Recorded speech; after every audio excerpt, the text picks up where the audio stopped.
The wind moans over the parched hills of Judah, carrying with it the scent of dust and despair. The earth has forgotten how to yield, and hunger stalks every doorway like a ghost that will not be driven out. Fields once golden with barley now lie cracked beneath a merciless sun.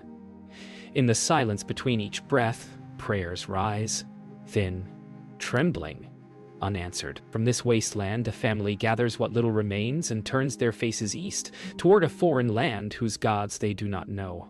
Their footsteps fall heavy, echoing against the stones of departure. Yet unseen, a divine thread begins to weave, through famine, through grief, through the unknown. What feels like an ending is a beginning in disguise. Heaven watches as a single act of obedience born from sorrow prepares the way for kings to come, and for the world's Redeemer to one day walk these very hills again. The days in Moab blur together like the fading colors of a forgotten tapestry. The laughter that once warmed the home has been swallowed by silence. Death has spoken 3 times, leaving behind only echoes. The woman who came here full now sits among ashes, her heart hollow, her faith heavy with questions. Around her, 2 younger women, bound not by blood but by love, tend to her needs, their own faces shadowed by loss. The air feels thick with unspoken choices. Rumors drift from travelers passing by. The famine in Judah is over. The Lord has visited his people again. Hope stirs faintly, fragile and flickering. A decision forms like dawn breaking over a long night. She will return home. What she cannot see is that her journey back will unearth a divine story hidden in plain sight. The road stretches before them, a ribbon of dust leading west toward a homeland one of them barely remembers, and 2 have never seen. Their steps fall in rhythm with their grief, yet beneath the weariness beats something deeper: devotion. The older woman walks with resolve etched in every motion. Her heart longs for home, even if it means returning empty. The younger women cling close, unwilling to leave her side. Along the way, she pauses, turns to them, and speaks words of farewell, pleading with them to return to their mothers' houses, to rebuild what life they can. Tears fall freely. One weeps and turns back. The other stands still, her silence stronger than promise. The wind carries their parting cries over the barren hills, bearing witness to loyalty born in loss. 2 figures move against the horizon now, one older, her stride slowed by years and sorrow, the other younger, her strength driven by love's quiet fire. Their path winds through valleys and rivers, through long silences and whispered prayers. In the stillness of night, the younger woman's vow burns like a sacred flame. Where you go, I will go. Your people will be my people, and your God my God. Heaven listens. The journey becomes a pilgrimage not of distance but of transformation, each step shedding the remnants of past gods and old griefs. Somewhere beyond the hills, Bethlehem waits, a city unaware that the footsteps of redemption are already drawing near. The women crest the final hill as the sun dips low, and the fields of Bethlehem spread before them, lush, golden, and alive once more.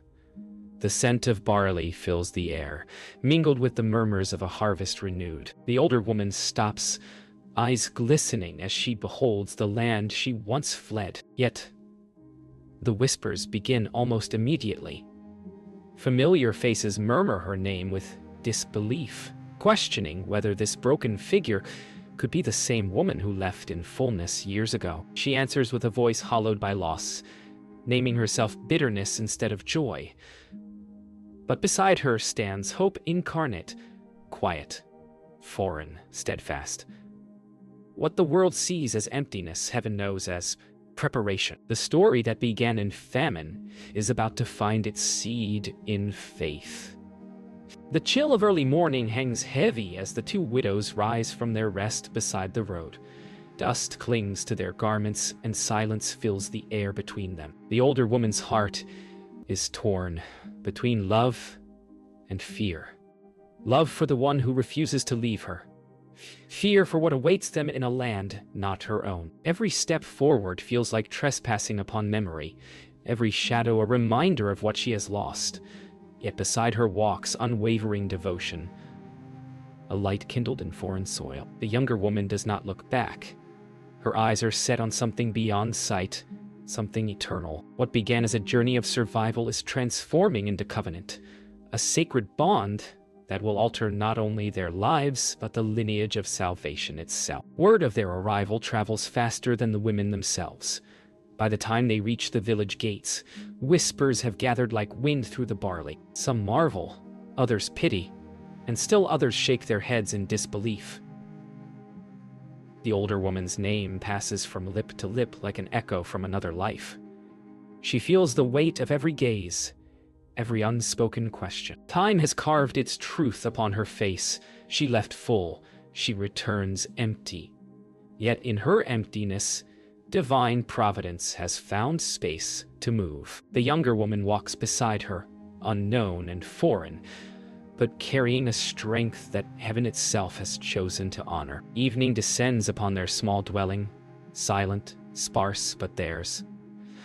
Hunger whispers again, and necessity takes the place of grief. The younger woman watches the workers in the fields, their laughter carried by the wind. The harvest gleams in golden rhythm, a song of hope reborn. She asks quietly to go and glean among the reapers, to gather what is left for the poor.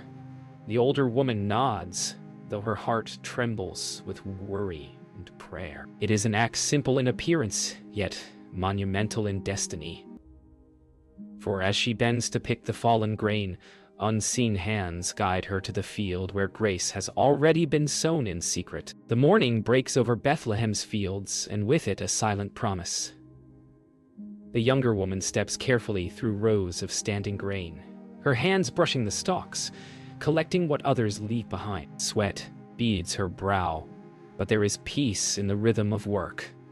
Around her, laborers glance curiously, some with pity, others with admiration. The sun climbs higher, spilling gold across her shoulders. From a distance, unseen eyes watch her with quiet interest. In her humility, there is something royal.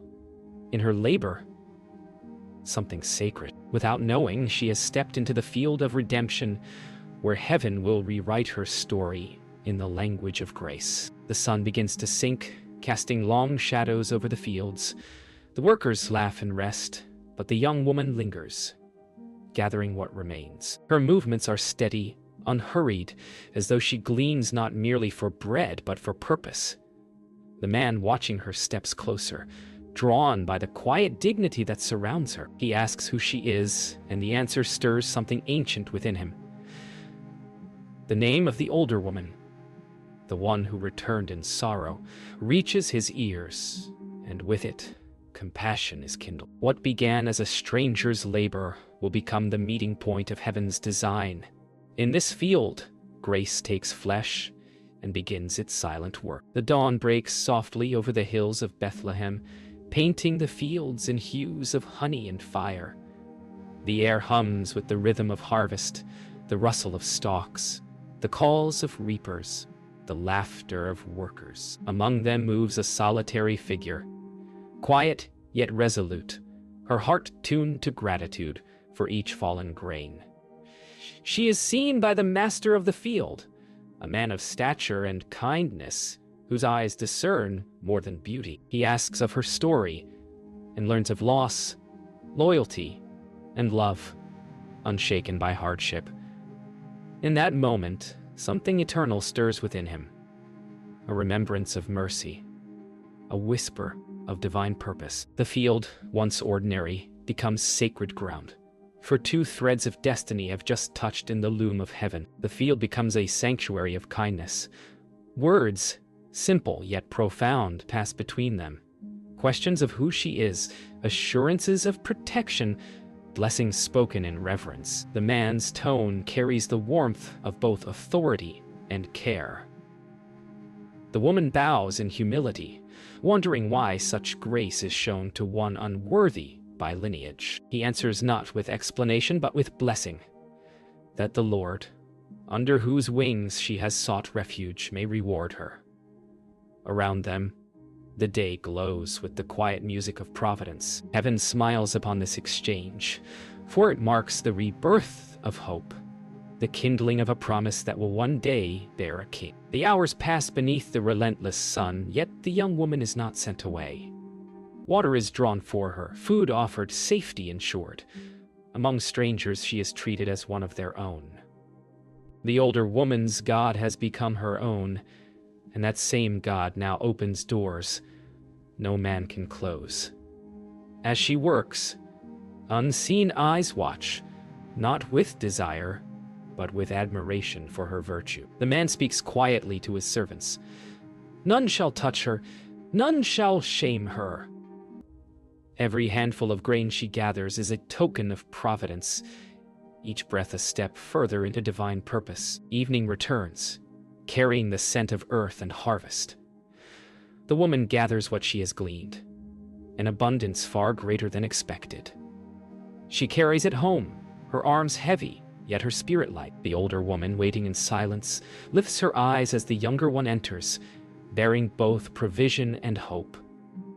When she hears the name of the man whose field it was, her heart stirs with recognition and awe. Boaz, a kinsman of her late husband, a man of honor and mercy.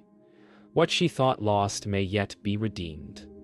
The spark of divine orchestration begins to burn brighter, weaving sorrow and hope into a single thread of promise. Night blankets Bethlehem in quiet peace. The older woman lies awake, thoughts racing beneath the soft flicker of firelight. The man's name echoes in her heart like a divine whisper. Boaz, the Redeemer within reach. Hope, fragile and trembling, takes root where despair once lived.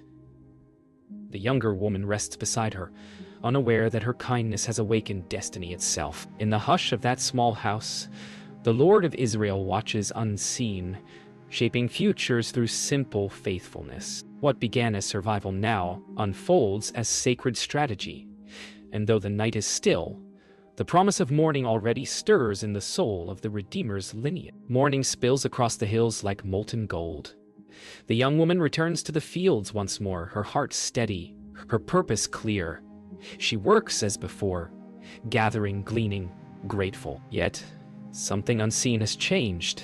The eyes that once watched her from afar now look upon her with care. The master of the field commands his workers quietly, ensuring her safety, her dignity, her rest. Around her, whispers move like wind through grain. The foreign woman has found favor. But this favor is not born of chance. It is grace, unfolding quietly, like the first bloom after rain. What began as kindness will soon become covenant, and the soil beneath their feet will remember it forever. As midday heat settles over the land, the workers gather beneath a lone tree to eat. The man gestures for the young woman to join them, an act unthinkable in the customs of the time. She hesitates, her heart pounding, but his voice carries no command, only invitation. Bread is shared, grain dipped in vinegar, and laughter softens the air. The simple meal becomes a holy feast, not of power but of compassion. Beneath that tree, two hearts begin to understand one another, not through words but through the quiet rhythm of mercy. She eats until satisfied, yet carries enough to share with the one who waits at home. Grace always multiplies itself when given freely. When the day wanes, the man rises and walks through the field once more. He instructs his servants to leave handfuls of grain behind on purpose, so that the young woman's basket will overflow. No one is to rebuke her. No one is to shame her. As the sun sinks lower, she gathers these blessings, unaware of their intent. Her arms ache, yet her spirit soars. For the first time since sorrow came, she feels the weight of goodness pressing upon her soul. This is the kindness that leads to redemption. Not loud or grand, but humble, steady, and divine. When the young woman returns home that evening, she empties her basket before the older one. The pile is more than either of them expected. More than anyone could earn in a day. Astonishment fills the room, followed by a name spoken softly. Boaz. The sound lingers, heavy with reverence and remembrance. The older woman's eyes light with recognition. This man is a redeemer, one who may restore what was lost. Hope, once buried, rises again like spring after winter. Two widows sit in the dim light, their hearts trembling with something holy. The faint echo of God's hand moving just beyond their sight. The days follow in gentle rhythm. The young woman continues to glean, and the man continues to watch from afar, his heart caught between honor and affection. Kindness has grown roots deep within both of them, born of loss, watered by faith, sustained by divine will. The older woman begins to sense it, the quiet unfolding of something sacred. The harvest nears its end, and with it comes a choice, whether kindness will remain as mercy or bloom into covenant. But for now, the fields hum with the sound of peace. The Lord, who once seemed silent, now speaks through every rustling stalk, every glance exchanged beneath the Bethlehem sun. The harvest is ended, and the fields lie silent beneath the weight of twilight. Joy hums faintly through Bethlehem as men winnow their grain upon the threshing floors, laughter echoing in the night. But in a small home on the hillside, a different plan is stirring, a bold, holy whisper between two widows. The older woman's eyes gleam with wisdom shaped by sorrow. The younger one listens, her heart trembling between obedience and awe. The plan is simple, yet sacred: to claim the right of redemption, to awaken mercy through courage. Outside, the moon hangs heavy and white, watching as destiny prepares to move under its silent light. Night falls in full. The air carries the scent of crushed grain and cool wind from the hills. At the threshing floor, men finish their work, laughing and eating beneath the stars. Among them stands the man whose name has become a beacon of hope. He eats, drinks, and rests beside the heap of winnowed grain, his heart content in honest labor. Then, as sleep overtakes him, another figure moves quietly through the darkness. Her footsteps soft, her breath steady with prayer. She moves not in seduction but in reverence, led by purpose older than herself. Heaven holds its breath as she draws near, her courage the key that unlocks redemption's door. The silence trembles with divinity. The man stirs, startled awake, his eyes wide as he senses another's presence. "Who are you?" he asks, his voice low, steady, yet touched by wonder. "I am your servant," she answers softly. "Spread your garment over me, for you are a redeemer." The night holds its breath. Between them lies no impropriety, only sacred trust. The man blesses her for her kindness, for not chasing after youth or wealth, but seeking what is righteous before God. A promise forms in the hush between words. He will redeem her, if the nearer kinsman will not. The stars seem to shine brighter then, as though heaven approves this covenant born of courage. The night deepens into sacred quiet. They speak little after that, only words of assurance, of peace. The man, noble in heart, vows to settle the matter at dawn. He bids her stay until morning, lest gossip or danger find her in the night. She lies at his feet, not in sin but in safety, wrapped in the warmth of divine providence. The fire burns low, its last embers glowing like the heartbeats of promise. Beyond the threshing floor, the hills sleep beneath the hush of destiny fulfilled in waiting. Soon the sun will rise, and with it, redemption will stand revealed in daylight. At first light, the world glows pale, and then rises before others awaken, careful to guard her honor. He fills her cloak with barley, a gift, a promise, a sign, and sends her away quiet. She walks through the mists of dawn, her heart racing with gratitude and wonder. At home, the older woman waits, eyes fixed upon the horizon. When she sees the younger one return, her face breaks into knowing peace. "Be still, my daughter," she says softly. "The man will not rest until this matter is settled today." And so they wait. Two women, once forgotten, now standing on the edge of divine reversal. The city stirs as dawn unfolds over Bethlehem, brushing its stone streets in gold. The man walks toward the gate, the place of witness, where covenants are sealed and destinies are written into law. His heart beats steady, guided not by desire but by righteousness. There he waits, and soon the nearer kinsman appears.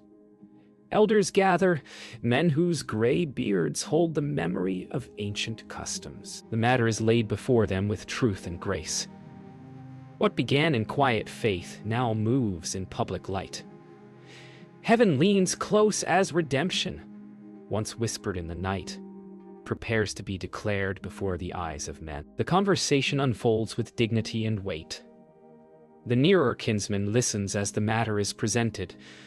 The field of the dead must be redeemed, and with it, the widow of the foreign land. The man hesitates. His inheritance cannot bear this cost. In the pause that follows, destiny waits silent and still. Then the words come, "Redeem it yourself." The sandal is removed, the ancient symbol of transaction fulfilled. A murmur ripples through the witnesses. What others would not claim, this man claims with joy. Heaven records it, for this is no mere purchase. It is covenant, the joining of faith and lineage that will one day lead to a cradle in Bethlehem. Then the man speaks before all who gather. His voice is steady, rich with conviction. "You are witnesses this day," he declares, "that I have bought all that was Elimelech's, and have taken Ruth the Moabite to raise up the name of the dead upon his inheritance." The elders answer in blessing, invoking the names of Rachel and Leah, the mothers of Israel. Their words rise like incense into the morning air. What began in famine ends in fullness. What began in loss now blossoms into lineage. A foreign woman stands at the heart of Israel's redemption, her faith binding generations, yet unborn to the will of God. News spreads through Bethlehem like the scent of rain on dry earth. The women rejoice, blessing the older widow whose name had become bitterness, now turned to joy. They speak of legacy, of God's faithfulness that redeems what is lost. The younger woman prepares for marriage, her heart a blend of awe and peace. The man, steady and noble, readies his home not for possession, but for promise. Heaven's great tapestry begins to reveal its pattern, threads of sorrow and mercy woven into gold. Soon, in a union ordained before time, love will seal redemption's covenant forever. As night descends, a hush settles over Bethlehem once more.